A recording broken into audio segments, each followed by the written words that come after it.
What's up, heavy hitters? We're here today on another how-to video. Today, we're gonna go over my favorite bench accessory to build a bigger bench, build a bigger lockout, and that's floor presses, barbell floor press. This is probably the biggest exercise that increased my bench out of any other movement. There's a lot of other movements that help towards it, but this will probably be the biggest one. What do you have to say about that? Yeah, the biggest thing I like about this one is that it decreases the range of motion, so it takes the pressure off the joints, so that last little part where you're coming down to your chest, it puts the most flexion on the elbows and the shoulders. So having that actual stop motion actually saves a lot of the joints, so we use it as an accessory to keep our bodies safer, especially with him, when you're moving that type of weight, every rep has its effect on the joints and then the ligaments, so that actually helps us become safer during our training. Yeah, definitely. I know when you do flat bench, the bar rests on your chest, so you're putting all the weight on like the bottom of your pecs. With here, it's like you're being stopped at your elbows, the pressure's being taken off a lot of your chest, and then you're just getting the hardest part of the movement, basically the lockout. And if you do it correctly, with no bounce, you're just doing from a straight stagnant, so there's no rebound at all. No dynamic type of pressing.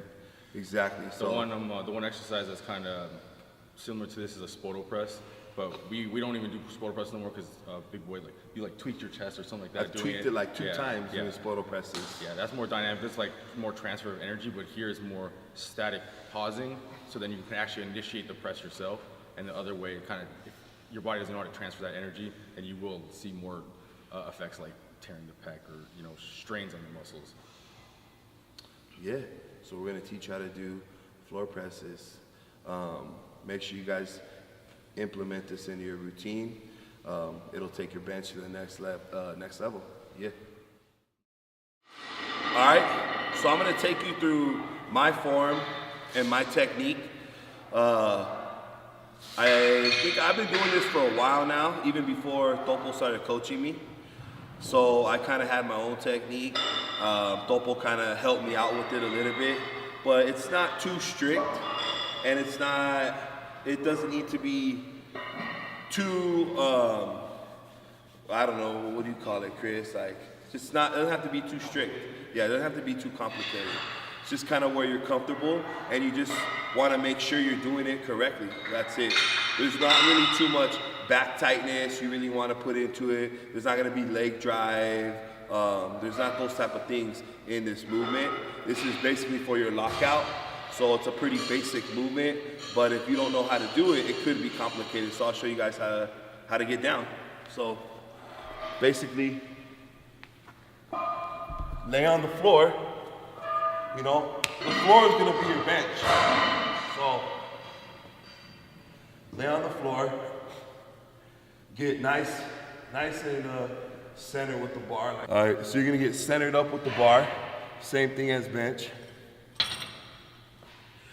You're gonna use the same grip as you were as bench, because you want this to carry over to your bench press. You don't wanna switch up your grip or switch up anything, your hand placement, anything like that. So put your hands in the same places you always do on normal bench, same grip, everything.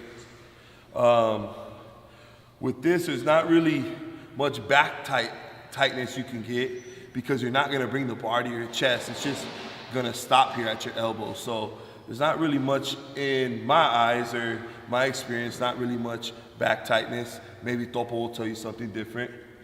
You're basically gonna get the lift off, lift it up, bring the bar down to your chest as if it were gonna touch your chest. Let your elbows hit the floor.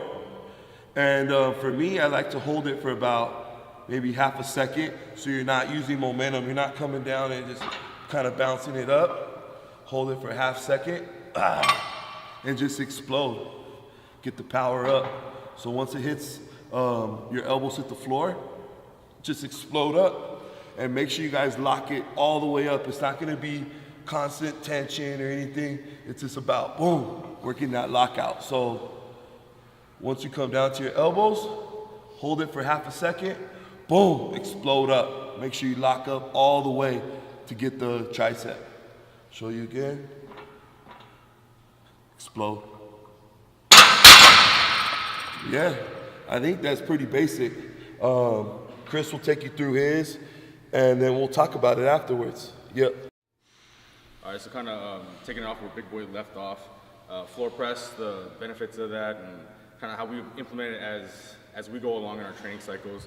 A lot of times we use it for off-season training, just because it'll change the bar path a little bit because you're not able to arch as much through like your thoracic spine and taking those taking the leg drive out. So you want to make it more specific as possible as the program goes along for your competition stuff. So I have my boy Keanu, athlete/athlete, in on here, crazy ass Hawaiian. It's good that he's not talking, he talks too much.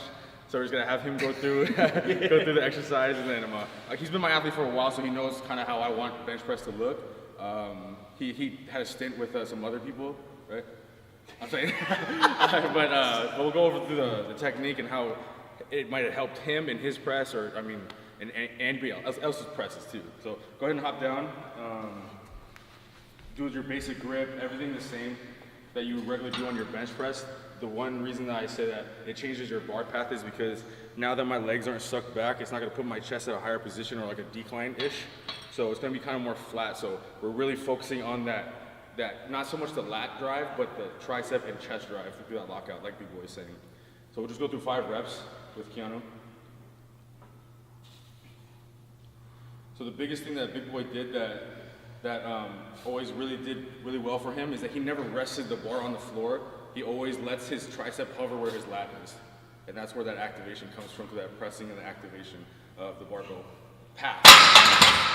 So you see that as you come down, you'll see people come down and just rest it here. And then when you restart that press, it actually reactivates the tendons and the joints, which is a bad thing because then it jolts the joints. So we don't want to do it that way. We want to come down and actually hover that tricep on the floor and then initiate the press through that. Staying tight as possible, obviously, is what we want to do.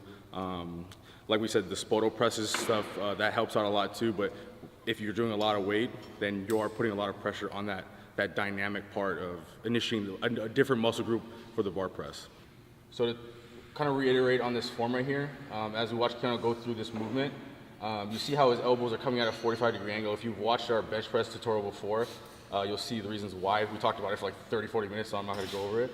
But it just initiates the lats at a higher rate, so it stabilizes the movement. So you see as he's coming down, he's not resting his elbows down. He'll hover it down, and then he'll initiate that press, and that's what actually initiates the press is the lats, but it won't do it at a powerful as your flat bench press because it's not as, your elbows in as deep into your lat. So you can see as he comes up, we talked about it before, the triceps and the chest locks it out, so that's what our main movement we're trying to work on is building the chest up. And because that's what actually locks out this movement. So do one more. Or do another one. Good. Back it. So you can see that taking it through, it's more of an isolation movement. Not maybe a complete isolation movement, but it's a compound assistant. So like I said, it could change the bar path a little bit, so you have to be cautious. Don't use it as your primary mover. Use it as an assistance to your bench press. And then so know the difference between your form on bench press and form on floor press. Okay, so I went over how I executed the movement. Dopo showed you in big detail how you do the movement with Keanu. Yeah, so I hope you guys learned a lot from both of our styles and both of our techniques.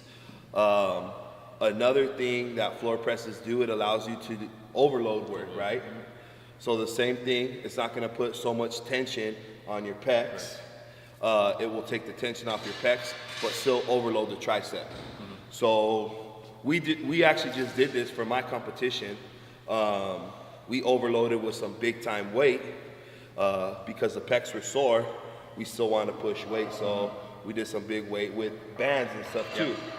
So you can incorporate these with bands. How do bands play a part? So if you watched any of our prep stuff, we talk about this, how the central nervous system is activated through its like overloads or through its rest. So the way that we do our programming, we have the overload there so that it initiates that last push to the end. We used it with him with the floor presses because That was like an alternate to our programming because we didn't like to do the slingshot style because it changed our form too much. It's both sides of the spectrum, so we can do dynamic work with progressive overload. As you press, the band gets tighter, and that helps you initiate different muscle groups. But we use it in the opposite sense.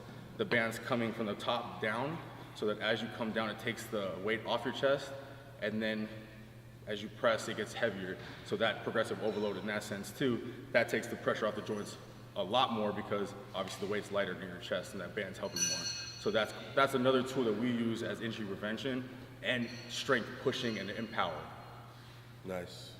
Yeah, I love these. So any kind of floor presses you want to implement, like banded from the bottom resistance, banded from the top to make the top heavier, without bands, you know, strictly like this, you can put these in your weekly bench programs, right? And we even did the, one thing we did too was the holds, remember? Yeah, and you Which can also sucked. do static Yeah. holds off of here. There's so many things you guys can use with a floor press, you know. It should definitely be in your workouts. If you guys want to learn how you can implement these into your workouts with the exact program, you can hit up strengthcartel.com and get your heavy hitter program if you guys are looking for that. But if you're not, and you just want to get them in there, I'd recommend hitting floor presses after your flat bench. So I hope this helped you out, guys. We love sharing these tips. Go ahead and comment below and let us know what else you guys want to learn or what other movements you'd like to learn. Appreciate the support. I don't know if there's anything else you want to talk about. Yeah. So appreciate the love and support, heavy hitters. Keep banging out there. Yeah.